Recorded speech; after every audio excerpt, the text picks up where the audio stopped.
Well, whether you're at the mountain or at the coast, it is just gorgeous outside today. Finally shaking ourselves free of that widespread fog layer, the kind of chilly winter-like temperatures yesterday. But hey, that sunshine giving a lot of us spring fever this afternoon. And no surprise, especially along the coastline, you might think, well, the Oregon coast should be wet, rainy, and cold during the winter months. Not the case. Out towards the Cannon Beach area and overlooking Manzanita from earlier today, our very own Steve Pierce sending in these incredible shots of the cloud-free skies that still remain over much of western Oregon and much of southwest Washington this evening. Temperatures settling their way back into the mid to upper 50s. That sunshine definitely in abundance with the exception of parts of the Columbia River Gorge. But once again, on the west side of that's where the winds are really starting to pick up. Relatively calm for the I-5 corridor, but as we zoom into the Portland-Vancouver location, that's where you can see some of those gusty winds out towards Troutdale, Gresham, expecting to see those 40-mile-per-hour winds. A possibility that comes as the National Weather Service, just a very small portion of Multnomah County under a wind advisory. Wind speeds anywhere from 45 to 55 miles per hour, possible as early as tonight at 9 o'clock, taking us all the way through Saturday afternoon. Again, this is just out towards the mouth of the Columbia River Gorge, where the strongest winds will then start to dissipate as they fan out over the northern Willamette Valley. But still, even in Portland,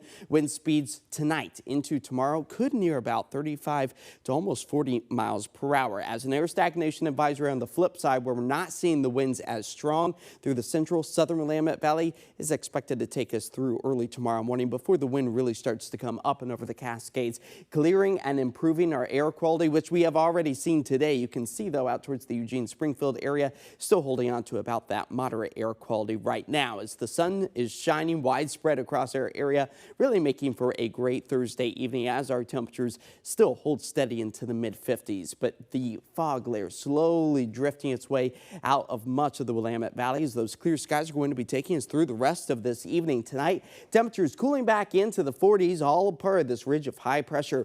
The culprit for the sunny weather we're experiencing today, the almost early onset of spring as well, and preventing any new weather systems from marching their way back into our area. That's going to be taking us into the start of this upcoming weekend as our temperatures are riding above the average of 47, only cooling back to the upper 40s by the middle of next week. And that is our single chance of maybe seeing a light sprinkle here and there, as our ski report shows us yet again shrinking by about an inch every single day, with the number of snow-free days continuing to add up and those above average temperatures still staying with us. At least we still have several feet of snow beneath our feet and beneath our snowboards and skis to keep that season going. As far as the rain deficit goes here in the Rose City, back to about 1/4 of an inch.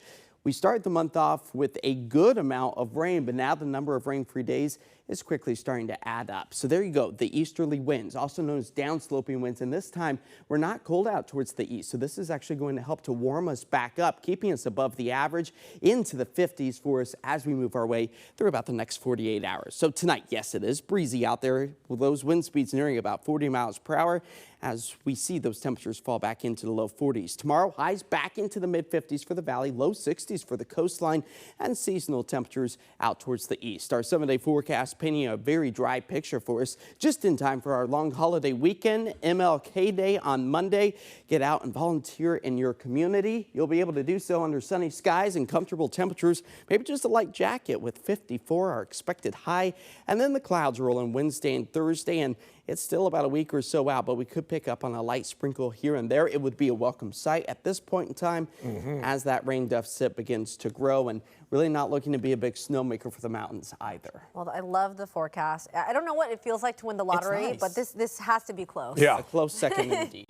Thank you, Josh.